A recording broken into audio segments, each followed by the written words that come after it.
Ingredients. வாங்க மக்களே வாங்க. இப்போ வந்து நான் ரசம் வைக்க போகிறேன். புளி ரசம், தக்காளி ரசம் என்னென்னா சொல்லிக்கலாம். பூண்டு ரசம், மிளகு ரசம். இதுக்கு தேவையான பொருள் ஆயிலு, கடுகு. இது பார்த்திங்களா, பூண்டு எவ்வளோ இடித்து வச்சுருக்கேன் பாருங்கள். நிறைய பூண்டு நல்லா இந்த மாதிரி இடித்து வச்சுக்கணும், தட்டி வச்சுக்கணும். அப்புறம் வந்து இது வந்து மிளகு, ஜீரகம், தனியா, வெந்தயம் இதெல்லாம் அரைச்சி நான் இப்படி ஒன்று பதிகமாக பவுடராக அரைச்சி வச்சுருக்கேன். கொஞ்சம் தாளிக்க மிளகாத்தூள், கொஞ்சம் மஞ்சத்தூள். மிளகாத்தூள் கொஞ்சம் காரம் கலர் கொடுக்கும் ரசத்துக்கு, அதுக்காக கருவேப்பிலை, அது கீழே கொத்தமல்லி தழை. இதுதான் மக்களே. இங்கே கட்டு புளி, தக்காளி, அப்புறம் வந்து கொத்தமல்லி தழை போட்டு பிணைஞ்சி வச்சுருக்கோம். இவ்வளோ தான் மக்களே ரசம். ரொம்ப சிம்பிள். இதை தாளித்து விட்டால் ரசம் ரெடி ஆகிட்டோம்.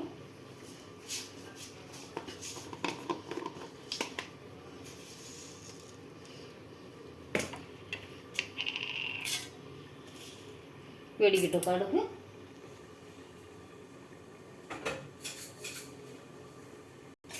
கொஞ்சம் கடுகு உளுந்தம் பருப்பு போட்டாச்சு, கொஞ்சம் வெந்தயம் போட்டுக்கோங்க. வெடிக்கிட்டோம். இப்போ நம்ம கடுகு வெடிச்சிருச்சு. இப்போ நம்ம கருவேப்பிலை போட்டுக்கலாம். அப்புறம் பாருங்கள், நம்ம காஞ்ச மிளகா அதையும் போட்டலாம். இப்போ அது கொஞ்சம் இதாகட்டும்.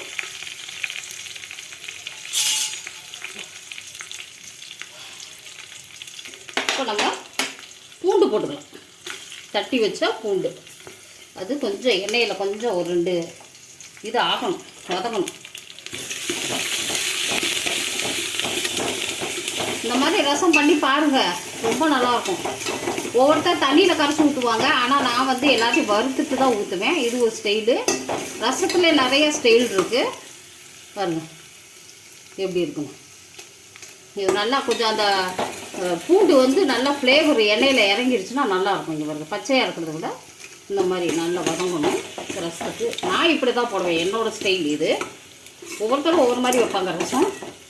பருப்பு வேக வச்சு அந்த பருப்பு தண்ணி கூட ஊற்றுவேன். அது இன்றைக்கி செய்யலை, அது இன்னொரு நாளைக்கு. இப்போ இந்த ஸ்டேஜில் நம்ம இந்த பாருங்கள், இந்த நம்ம அரைச்சி வச்ச பவுடரை போட்டுக்கலாம். மிளகு, ஜீரகம், வெந்தயம், தனியா, மிளகாத்தூள், கொஞ்சோண்டு மஞ்சத்தூள். இதில் ஒரு சிலர் பச்சை மிளகா போடுவாங்க, தட்டி சின்ன வெங்காயம் போடுவாங்க. அந்த மாதிரி நான் செய்வேன். ஒவ்வொரு நாளைக்கு ஒவ்வொரு டைப் ரசம் வைக்குவேன். பாருங்க, இது நல்லா கொஞ்சம் வதங்கினா கொஞ்சம் நல்லா இருக்குங்க பாருங்க ரசம். இப்போ நம்ம இது கொஞ்சம் நல்லா வதங்கிடுச்சு. இப்போ நம்ம கரைச்சி வச்ச தக்காளி, புளி, இந்த தண்ணியை ஊற்றிட்டு நம்ம தண்ணி ஊற்றணும். இது ரொம்ப கெட்டியாக இருக்குது. நாங்கள் ஒரு குடும்பம், பெரிய குடும்பம், அதனால் நாங்கள் நிறைய வச்சோம்னா அந்த ஒரு செட்டிக்கு வைப்போம் ரசம். ஆமாம், இப்போ வச்சோம்னா இது 2 நாளைக்கு யூஸ் ஆகும். நாளைக்கு ஒரு பொரியலை மட்டும் வைப்போம், இந்த ரசத்தையே ஊற்றி சாப்பிட்டுக்குவோம். டெய்லியெல்லாம் நம்மக்கிட்ட ஒன்று கிடையாது. டெய்லி ஒரே குழம்பு, அவ்வளோதான். இந்த ரசம் வச்சா நாளைக்கு வரைக்கும் இருக்கும். நாளைக்கு நாங்கள் வெறும் ஒரு பொரியலை வச்சு சாப்பிட்டுக்குவோம். எல்லாத்தையும் மாதிரி கழுவி இப்படி ஊற்றி மிச்சம் வைக்கக்கூடாது.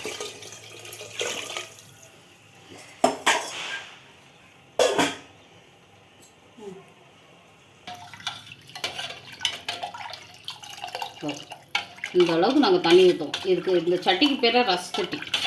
சில்வர் சட்டியில் வைங்க, ரசம் ரொம்ப நல்லாயிருக்கும். ஏன்னா இது எந்தவித கெமிக்கலி ரியாக்ஷன் பண்ணாது. அலுமினிய சட்டியில் வைக்காதீங்க. வச்சிங்கன்னா நீங்கள் மாற்றிடுங்க. அலுமினியத்துக்கும் புளிப்புக்கும் இது செட் ஆகாது. சில்வர் வந்து நம்ம சாப்பிட்றதுக்கு ரொம்ப உந்தது. நம்ம புளிப்பை பார்த்துக்கலாம். புளிப்பு இருந்துச்சுன்னா இன்னும் கொஞ்சம் தண்ணி ஊற்றிக்கலாம்.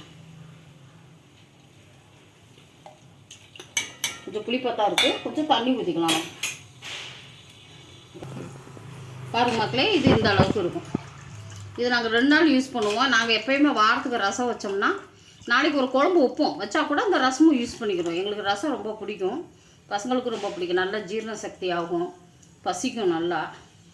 லாஸ்ட்டில் வந்து நம்ம கொதித்ததுக்கப்புறமா நம்ம இந்த கொத்தமல்லி தழையை போடணும். எப்போயுமே ஃபஸ்ட்டு கொஞ்சம் போடுறோம் இல்லைங்களா, லாஸ்ட்டு ஸ்டவ்வை ஆஃப் பண்ணிவிட்டு இதை போட்டுட்டு, நம்ம உப்பு ஃபஸ்ட்டே போடக்கூடாது ரசத்துக்கு. அதை ஃபஸ்ட்டு பார்த்துக்கோங்க, கடுத்துடும். ரசம் வந்து ஆஃப் பண்ணதுக்கு அப்புறம் தான் உப்பு போடணும், இந்த கொத்தமல்லி தழை போடணும். இது ஒரு டிப்ஸு. ஃபஸ்ட்டே உப்பு போடக்கூடாது, எங்கள் பாட்டி சொல்லியிருக்கிறாங்க. ஃபஸ்ட்டே உப்பு போட்டால் ஒரு மாதிரி ரசம் வந்து கடுத்துரும், நல்லா இருக்காது. பொங்கி கொதிக்கக்கூடாது, நுர வரவும் நம்ம ஆஃப் பண்ணணும். பாருங்க மக்களே, பொங்கி வந்துச்சு பார்த்தீங்களா? இதை கொதிக்கக்கூடாது, இந்த நுர வந்து அப்படியே நிற்கணும். இப்போ நம்ம ஆஃப் பண்ணிடலாம். இப்படி தான் வரணும், நுர அப்படியே வரணும், கொதிக்காமல் அப்படியே நுர வரணும். இப்போ நம்ம ஆஃப் பண்ணிடலாம். இப்போ நம்ம ஆஃப் பண்ணிடலாம். ரசம் ரெடி. இந்த ஸ்டேஜில் நம்ம இந்த கொத்தமல்லி தழை பார்த்திங்களா, பச்சை கொத்தமல்லி தழை போட்டுக்குவோம். ஏன்னா சில பேர் கொத்தமல்லி தழை சாப்பிட மாட்டாங்க. இது நீங்கள் இப்படி சாப்பிட்டு பாருங்கள், இந்த கிட்னி ப்ராப்ளம், லிவர் ப்ராப்ளம் இருக்கவங்களுக்குலாம் இந்த பச்சை ஜூஸ் வந்து ரொம்ப நல்லது. அவ்வளோதான், ரசம் ரெடி மக்களே.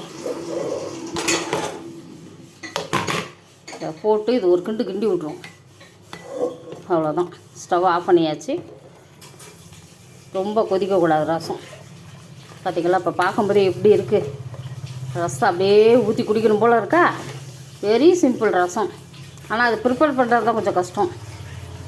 இது அது நுணுக்கி அரைச்சி எடுத்து கிள்ளி வச்சு பாருங்கள் எவ்வளோ நல்லாயிருக்கும். தேங்க்யூ மக்களே. பாய் மக்களே.